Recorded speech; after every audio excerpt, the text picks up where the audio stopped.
ওমরের কথা বলার কারণে আয়েশা সিদ্দিকা রাদিয়াল্লাহু তাআলা আনহা মুখটাকে একটু মৌলিন্য করলেন। আমার নবীজি বললেন, ইয়া আয়েশা, তুমি মুখ কেন মৌলিন্য করলে?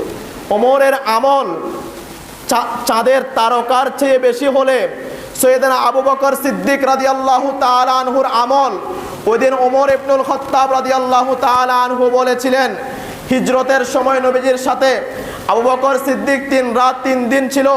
ওই 3 রাত 3 দিনের আমলের বিনিময়ে জিন্দিগির সমস্ত আমল যদি দিয়ে দে বলে, ওই আমলের চেয়ে যদি উমর ইবনুল খাত্তাব চাঁদের চেয়ে বেশি আমলের উপযুক্ত ব্যক্তি যদি নিজের জিন্দিগির সমস্ত আমল 3 দিনের বিসর্জনের মাধ্যমে দিয়ে দিতে পারে, তাহলে সৈয়দনা আবু বকর সিদ্দিক রাদিয়াল্লাহু তাআলা আনহুর আমল কেমন হবে তুমি একবার চিন্তা করো। জোরে বলুন না সুবহানাল্লাহ।